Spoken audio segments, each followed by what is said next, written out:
வணக்கம். விஎஸ் ஜோதிடம். இந்த ஜோதிட சேனலில் மகர ராசி குரு பெயர்ச்சி பலன்கள் 2026 மகர ராசிக்காரர்களுக்கு குரு பகவான் மிதுன ராசியில் இருந்து கடக ராசியில் அமர்ந்து உங்களுக்கு பல வகையான நன்மைகளை எப்படி தருவார்? வருகின்ற 26/5/2026 குரு பகவான் உங்கள் ராசிக்கு 6ஆம் ராசியில் மிதுன ராசியில் இதனால் வரையில் சஞ்சாரம் செய்தார். 6ஆம் இடம் என்பது ருண ரோக சத்ருஸ்தானம். நோய், கடன், பகை, எதிரி அல்லது எதிர்ப்புகள் இதை அதிகமாக சந்தித்த ராசிகளில் மகர ராசியும் ஒன்று. ஏன்னா குரு பகவானை பொறுத்தவரையில் ஜென்ம ராசி, ராசிக்கு 3ஆம் இடம், 4ஆம் இடம், 6ஆம் இடம், 8ஆம் இடம், 10ஆம் இடம், 12ஆம் இடம், இந்த இடங்களில் குரு பகவான் பேச்சு பெற்று அமருகிறார் என்றாலே தொழிலில் தடங்கள், எதிர்ப்பு, ஏளனம், உடல் நலத்தில் பாதிப்பு, குடும்பத்தில் சந்தோஷமில்லாத தன்மை, நல்லதே செய்தாலும் கெட்ட பேர் வீடு தேடி வரக்கூடிய காலகட்டம் என்று சொல்லலாம். குரு பகவான் இந்த பாதகமான இடங்களில் சஞ்சாரம் செய்கின்ற நாட்களில் இப்பொழுது 6ஆம் இடத்தில் அளவில்லாத கடன் சுமையும் பொருளாதார இழப்புகளும், செய்யும் தொழிலில் லாபமில்லாத தன்மையும், உடல் நலத்தில் பாதிப்பு, குடும்பத்தில் பாதிப்பு, மனநலத்தில் பாதிப்புகள் இருந்தால் அது அத்தனையுமே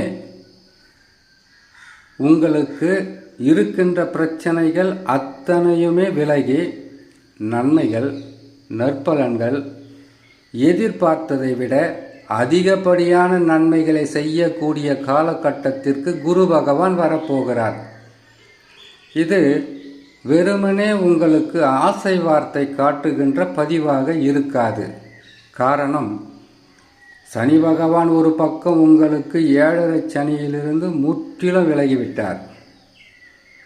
இப்பொழுது குரு பகவான் பாதகஸ்தானத்திலிருந்து சாதகமான இடத்தில் வந்து அமரப்போகிறார். அமர்ந்த மாதிரி தான் இந்த பதிவை பார்க்குற இப்போவே உங்களுக்கு நன்மைகள் நடக்கப் போவதை, அதற்குண்டான அனைத்து வகையான நற்செய்திகளை நீங்கள் கேட்டுக்கொண்டே இருக்கலாம். ஏன்னா 7ஆம் இட குரு என்பது எப்பொழுதுமே ஒரு படி மேலே போய் உங்களுக்கு நன்மைகளை செய்தே ஆக வேண்டும். உங்களுக்கு இதனால் வரையில் இருந்த பொருளாதார வீழ்ச்சி, கையில் காசு பணம் என்பது சரளமாக புரளும். நன்மைகளும் நற்பெயர்களும் இனி உங்களுக்கு நீங்கள் இருக்கின்ற இடத்தை தேடியே வரும். உடல் நலத்தில் பாதிப்பா? உடல் நலத்தில் இருந்த பாதிப்பு இருக்கும் இடம் தெரியாமல் மறைந்து போகும். இவ்வளவு நாளாக எவ்வளவு காசு பணம் செலவு செய்தாலும் அதில் ஒரு முழுமையான பலன் இல்லாமல் இருந்தால் சிறு செலவிலேயே உடல் நலத்தில் இருக்கக்கூடிய பாதிப்புகள் விலகி போகும். இதுக்கு பேர் தான் குரு பலன் சொல்கிறது. மகர ராசிக்காரங்கிட்ட ஒரு கேள்வி இருக்கும். மகர ராசியில் குரு பகவான் நீசம் பெறுகின்றாரே, அப்படி நீசம் பெறுகின்ற ஸ்தான பலத்தும் எங்களுக்கு இருக்கு. அவர் 7ஆம் இடத்திற்கு வரும்போது நன்மைகளை செய்வாரா?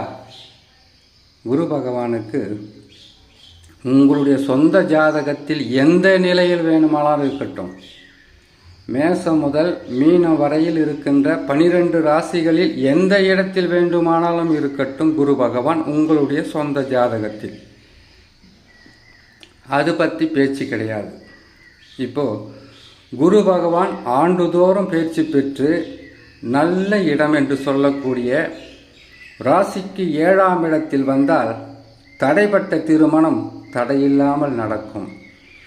வீடு கட்டி பாதியிலே நின்றிருந்தால் அதற்குண்டான பொருளாதார உயர்வு, பொருளாதாரம்னா புரியும்ல, காசு பணம் தடையாக இருந்தால் அந்த காசு பணம் கையில் வந்து சேர்ந்து தடைப்பட்டு நின்று கொண்டிருக்கக்கூடிய வீட்டு வேலையை செய்து நல்ல நிலையில் முடிக்கலாம். கேட்ட இடத்தில் மட்டுமல்ல, உங்கள் நிலையை இவ்வளவு நாளாக பார்த்தும் பார்க்காமல் போன உறவாக இருக்கட்டும், நட்பாக இருக்கட்டும், இல்லை உங்களுக்கு உதவி செய்பவர்களாக இருந்தாலும் உங்களை தேடி வந்து உதவி செய்து உங்களுடைய தொழில் வளர்ச்சிக்கு மிகவும் துணையாக இருப்பார்கள். உங்களுடைய நிலையை பார்த்து, உங்களுடைய கஷ்டங்களை பார்த்து, பார்த்ததும் பார்க்காதது போல் சென்று கொண்டிருந்த உறவுகள் கூட இப்பொழுது உங்களுக்கு உதவி செய்ய ஆரம்பிப்பார்கள். அது மட்டும் இல்லை, செய்கிற தொழிலில் எதிரிகளை சந்தித்திருக்கலாம், எதிர்ப்புகளை சந்தித்திருக்கலாம். இப்பொழுது எதிரியாக இருந்தாலும் எதிர்ப்பாக இருந்தாலும் நண்பர்களாக மாறி உங்களுக்காக நான் இருக்கிறேன் என்கின்ற பலத்தையும் பாதுகாப்பையும் கொடுக்கின்ற காலம் குரு பகவானால் இந்த காலம். தடையாக இருந்த எந்த செயலாக இருந்தாலும் தடைகள் விலகி நற்பலன்களை பெற்று சந்தோஷமாக வாழலாம். குடும்பத்தில் நடக்கின்ற அனைத்து வகையான செயல்களையும் பார்த்து உங்கள் மனம் கஷ்டப்படுகின்ற அளவிற்கு இருந்திருந்தால் இப்பொழுது குடும்பத்தில் இருப்பவர்கள் உங்களை புரிந்து கொண்டு எவ்வளவு நாளாக குடும்பத்தை இவர் எப்படி காப்பாற்றியிருக்காங்க, குடும்ப தலைவனும் தலைவியாக இருந்தால் உங்களுக்கு உங்களுடைய உழைப்பையும் உங்களுடைய திறமையும் பற்றி பாராட்டி பேசக்கூடிய காலகட்டம் வந்துவிட்டது. அரசு ஊழியர்களாக இருந்தால் உங்களுக்கு மேலதிகாரியாக இருந்தாலும் சரி, உங்களுடன் வேலை புரிகின்ற எந்த ஊழியர்களாக இருந்தாலும் இவ்வளவு நாளாக உங்களை புரிந்து கொள்ளாமல் இருந்திருக்கலாம். இப்பொழுது நற்பெயர்களும் உங்களுக்கு பாராட்டும் கட்டாயமாக கிடைக்கும். குடும்பமும் சரி, வேலை செய்கின்ற இடமும் சரி, உடல் நலத்திலும் சரி, எந்த விதமான பாதகமும் இல்லாமல் சிறப்பான பலன்களை பெற்று குடும்பத்தில் இருக்கக்கூடிய, வாழ்க்கையில் இருக்கக்கூடிய அனைத்து பிரச்சனைகளுக்கும் ஒரு முடிவை எடுத்து உங்களை தலைவனாக மாற்றிக்கொள்ளக்கூடிய மிகப்பெரிய ஒரு சக்தி குரு பலத்தால் கிடைக்கும். சனியும் துணையாக இருப்பதினால் உங்களுடைய பெயரும் புகழும் நல்ல நிலையில் இருக்கும், வருமானம் உயரும், சந்தோஷத்திற்கு குறைவிருக்காது என்று சொல்லி இன்னொரு நல்ல பதிவில் உங்களை நான் சந்திக்கிறேன். நன்றி, வணக்கம்.